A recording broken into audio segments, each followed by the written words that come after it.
All right, we're looking at the pre-Unit 3, lessons 1 through 3 practice quiz today. And our first question is a word problem that states Trevor Koba has opened an English language school in Isahara, Japan. He began with 26 students. And if he enrolls 4 new students each week, in how many weeks will he have 122 students? So the first thing I'm going to do for this kind of problem is write down the information that I'm given off the start, which is that the first term A1 is 26, the common difference is 4, and that the nth term AN is 122. And I have no idea what n is, but that's what I'm going to be solving for, which will tell me how many weeks it'll take for him to have 122 students. So I'm going to use my arithmetic sequence formula, which is AN equals A1 plus D times n minus 1. Plug in my given information, and that's going to leave me with the n as the unknown. So I'm going to do some algebra over here on the right side, distributing the 4 to get 4n plus 22.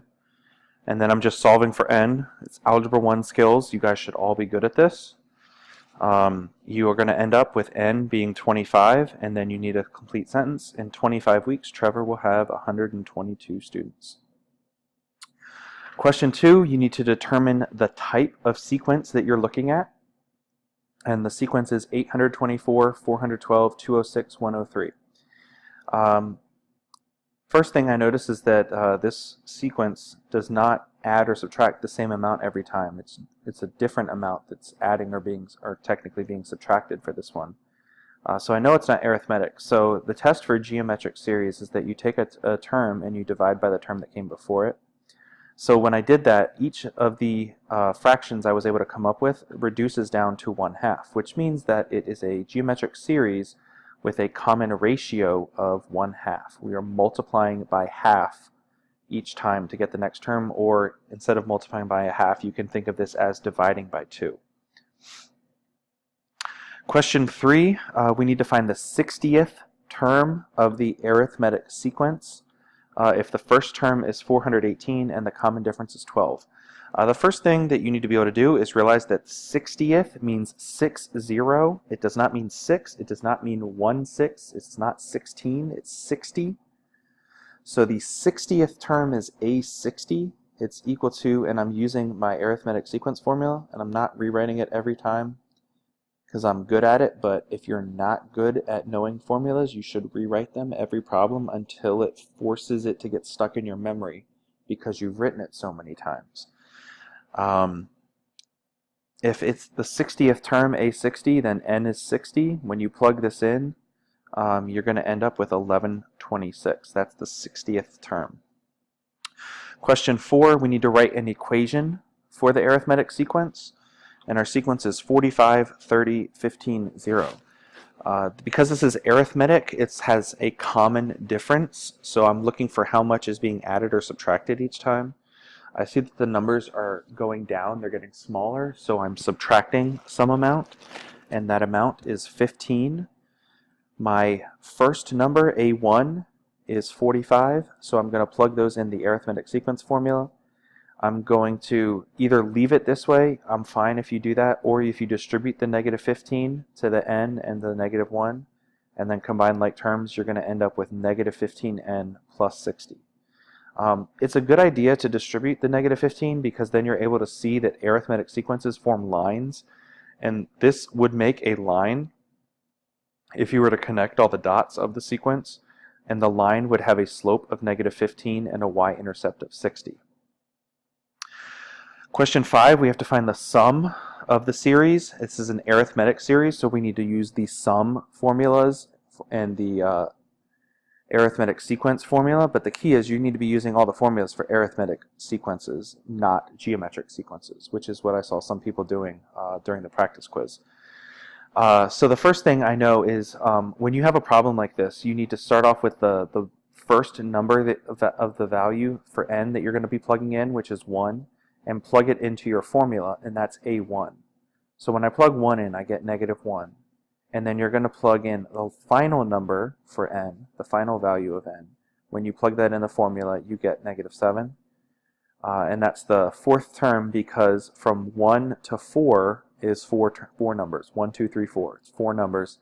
So the fourth term is negative 7. So then once you have that information, you need to use the sum formula, which says n over 2 times a1 plus an, and then plug in what you already know. And when you do that, you get negative 16, which means that the sum of this series is negative 16. Question 6 is another word problem. It says a health club rolls its towels and stacks them in layers on a shelf.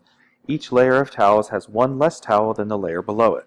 If there are 20 towels on the bottom layer and 1 towel on the top layer, how many towels are stacked on the shelf? What's the total number of towels? Meaning we're going to need to do a sum somewhere in this problem. So again, I'm going to start off by writing my given information. The first term, the first layer of the towels on this shelf has 20 towels, so A1 is 20. My D, my common difference, is negative 1 because I'm decreasing by 1 towel for every layer that I add.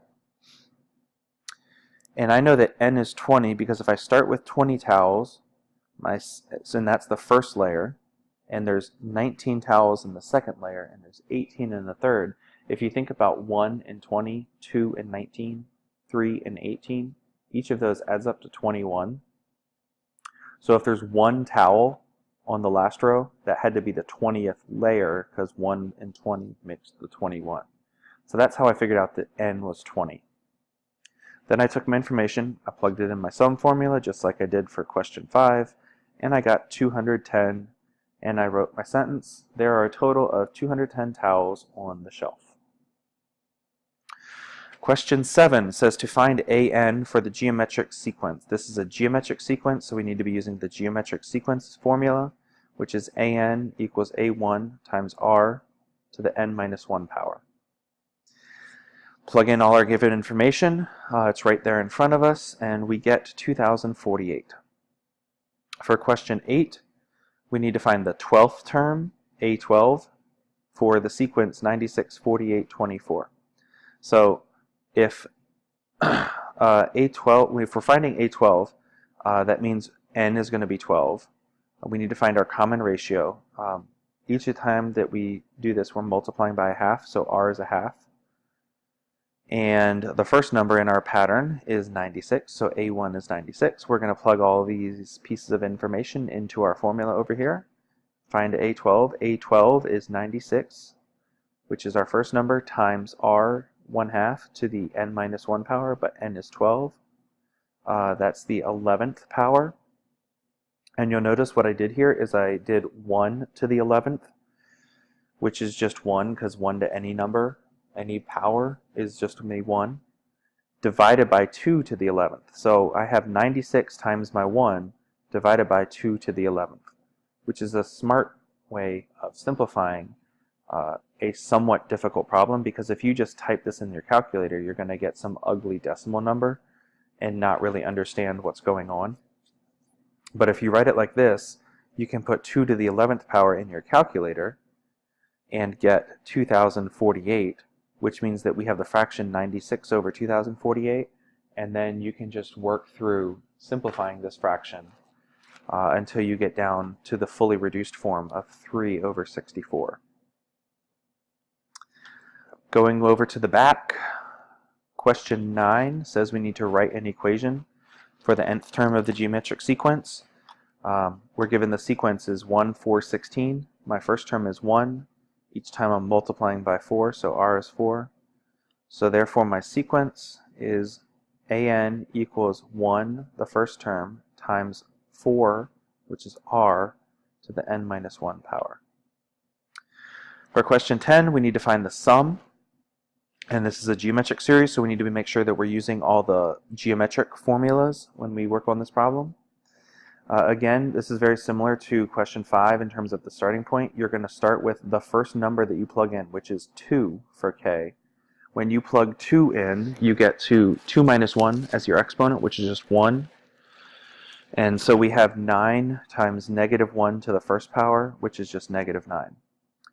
Then you're going to plug in your last term, and the way you figure out your last term, you're plugging in 32, obviously, but which term is the 32. So it's not the 32nd term because we didn't start from 1. The way you figure this out is you do the last term, 32, minus the first term, 2, and then add 1 to your answer. 32 minus 2 is 30 plus 1. So that's how I got this 31 down here. So when I plug in the 32nd power, I get 31. Negative 1 to the 31st power is negative 1, and times 9 is negative 9. So my sum, when I plug in, using the formula, plug all my information in, I end up with just the number negative 9.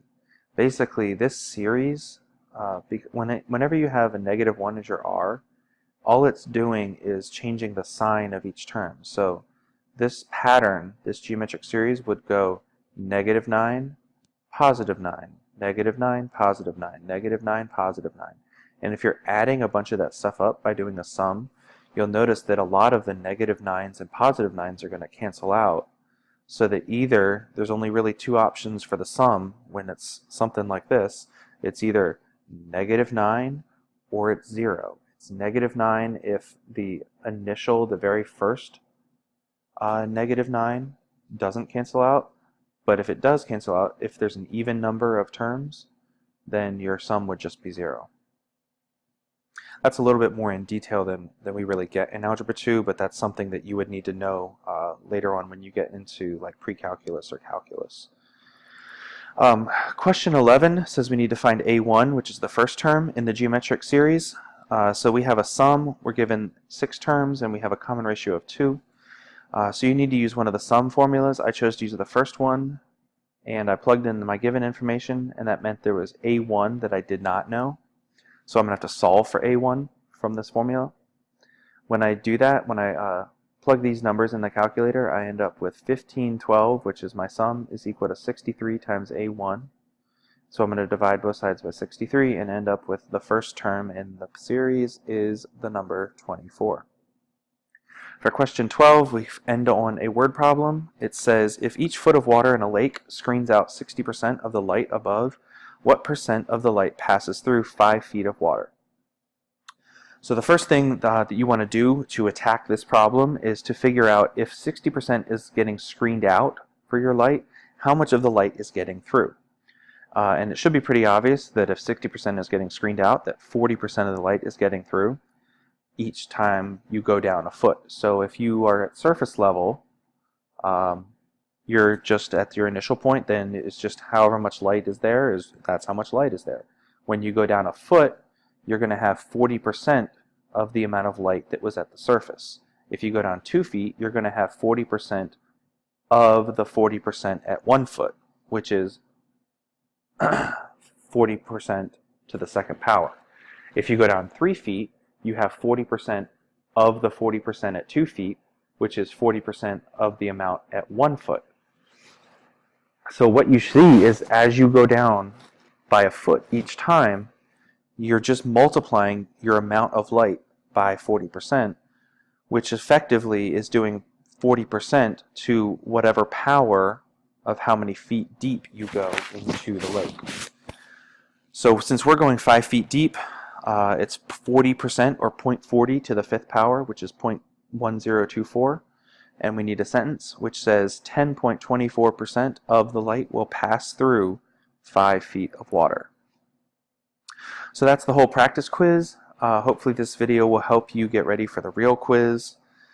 Make sure you study this, make sure you understand the formulas, make sure you can apply the formulas, make sure that you don't confuse the arithmetic and geometric formulas and use the wrong ones in the problem. Make sure you read the directions and you're careful and you plug the correct information in for the problems.